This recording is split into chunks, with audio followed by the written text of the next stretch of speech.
Welcome to English Easy Hub. Join us as we ignite the flames of your English learning journey together. Please subscribe to watch and embark on your English learning journey. Don't miss out on the exciting content.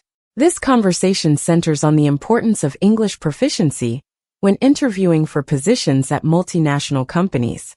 It highlights how English goes beyond mere communication, serving as a tool for demonstrating professionalism, adaptability, and global competence.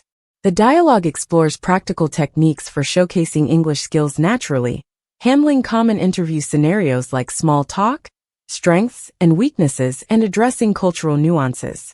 The professor provides in-depth strategies for improving clarity, confidence, and relevance in English communication during interviews, ensuring the candidate leaves a lasting positive impression. Good morning, Professor. I've been preparing for job interviews, particularly with multinational companies, and I realized the importance of English. Could you share some insights into why English is crucial for such interviews and how I can effectively showcase my language skills? Good morning, Andy. It's great that you're being proactive about this. English is not just a language for communication in multinational companies. It's a gateway to demonstrating professionalism, adaptability, and a global mindset. Many international firms use English as their primary language because it's the most widely spoken business language globally. Showing proficiency in English during an interview signals that you're ready to collaborate across diverse teams and handle international responsibilities. That makes sense. But what specific aspects of English should I focus on during the interview? Is it just about fluency, or are there other factors that matter? Excellent question. Fluency is only one aspect. You'll also want to focus on clarity, precision, and appropriateness. For instance, you should be able to express complex ideas succinctly and professionally. Grammar and pronunciation are important, but not everything. What truly stands out is your ability to use the language confidently and adaptively in real-world situations. Additionally, understanding cultural nuances and using formal business vocabulary appropriately can set you apart. That sounds challenging. How can I practice these skills effectively? Start by engaging with authentic materials such as business articles, professional podcasts, and case studies. Practice speaking by participating in mock interviews or discussion groups. Record yourself answering common interview questions and evaluate your clarity and tone. For cultural nuances, familiarize yourself with corporate etiquette, how people communicate, negotiate, and even structure emails in English-speaking environments. When it comes to answering questions, how do I make my responses more impactful in English? Use the STAR method: situation, task, action, result. This framework helps you organize your answers logically and ensure they're impactful. For example, if asked about problem solving, start by describing a situation you faced, outline your task, explain the action you took, and finish with the result. Keep your language direct and professional, and don't be afraid to use industry-specific terminology to show expertise. I like the STAR method. But what if I get nervous and forget what I plan to say? That's a common concern, Andy. To counter this, practice mindfulness techniques to stay calm and composed. When answering questions, take a moment to gather your thoughts instead of rushing. It's perfectly acceptable to pause briefly or say, "That's an interesting question. Let me think about it for a moment." Also, practice paraphrasing. If you forget an exact word or phrase, find another way to express your idea. Flexibility is key. What about cultural differences in interviews? How can I avoid making mistakes? A very insightful question. Cultural sensitivity is critical.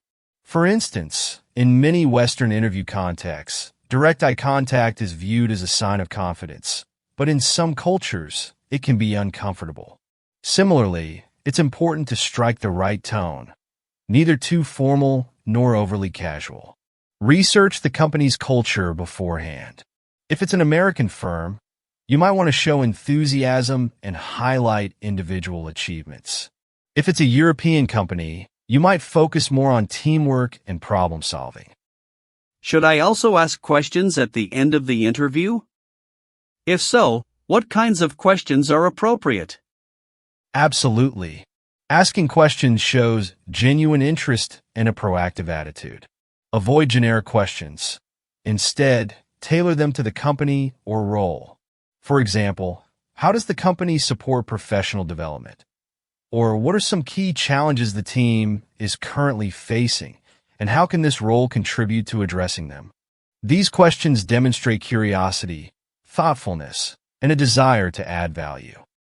Finally, do you think using idioms or advanced vocabulary makes a better impression? That depends on the context. Using idioms sparingly and appropriately can make your speech sound more natural, but overusing them might come across as forced. Focus on clear, concise language.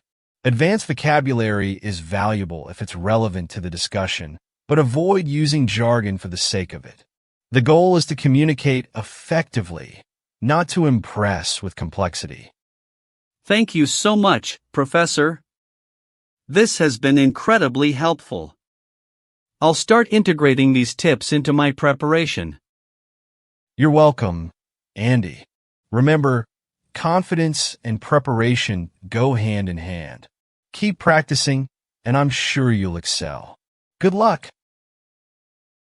Thank you, Professor. One more thing, how can I show my English skills naturally without sounding rehearsed or robotic during the interview? That's a crucial point, Andy. Over-rehearsing can make your answers sound scripted. To avoid this, focus on preparing key points rather than memorizing entire responses.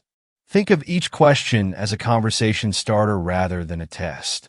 Engage with the interviewer, listen carefully to their questions, and respond thoughtfully. It's also helpful to practice with a variety of questions to develop spontaneity. Use real-life examples in your answers. They'll sound more authentic and give the interviewer a glimpse of your personality. I see. Speaking of listening, how important is it to show strong listening skills in an interview? How can I demonstrate that? Strong listening skills are just as important as speaking well. They show that you're attentive, respectful, and eager to understand the company's needs. You can demonstrate this by maintaining eye contact, nodding occasionally, and responding directly to what the interviewer says. For instance, if they mention a challenge the company is facing, you could say, "That's interesting.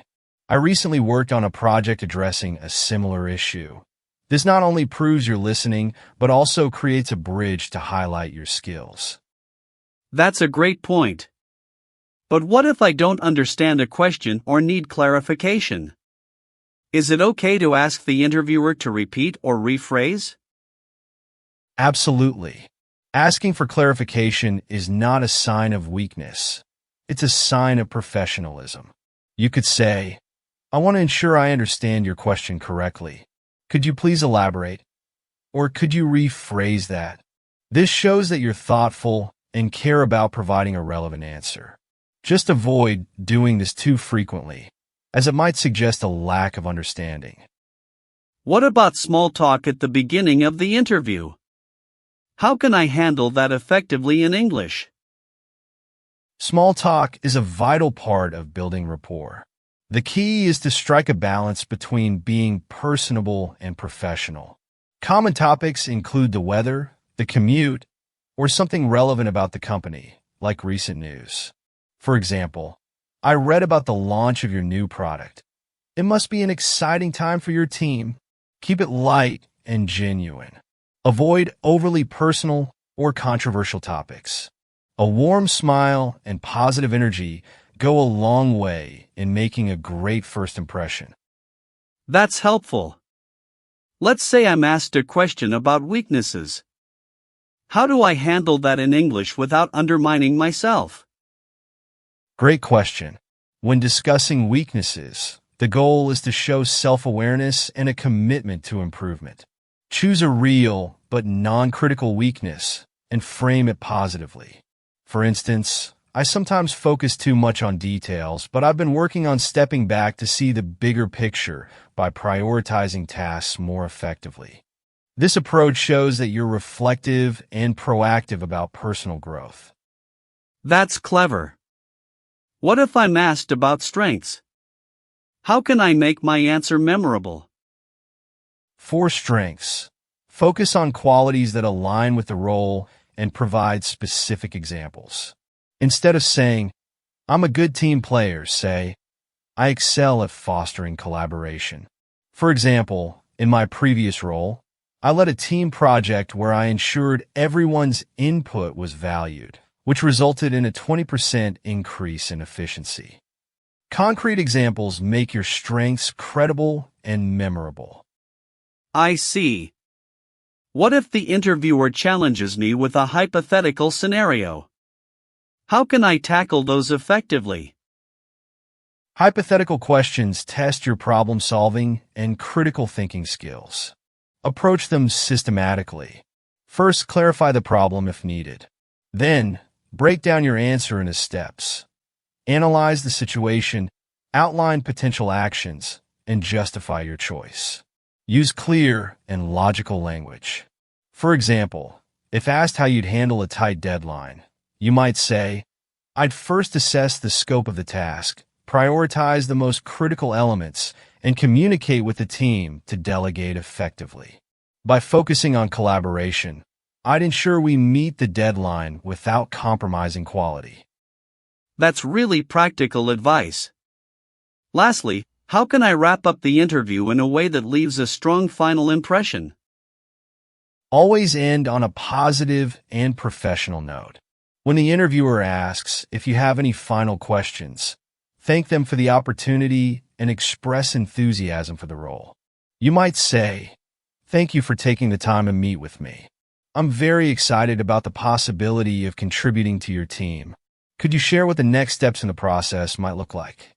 This shows gratitude, enthusiasm, and confidence. Thank you so much, Professor. This conversation has been incredibly insightful. I feel much more prepared and confident about my upcoming interviews. You're very welcome, Andy. Remember, preparation, adaptability, and authenticity are your greatest allies. Trust yourself, and I'm sure you'll make an excellent impression. Best of luck, you've got this. The discussion offers a comprehensive guide to excelling in interviews with multinational companies by leveraging English effectively. Key takeaways include mastering the STAR method for structured responses, demonstrating active listening, handling challenges like hypothetical questions or misunderstood prompts, and closing interviews on a confident note. The dialogue emphasizes preparation, adaptability, and authenticity as the cornerstones of successful communication.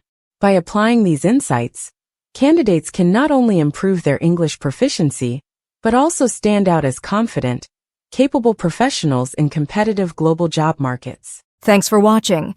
Remember to subscribe, like, comment, and share to keep the English learning journey alive.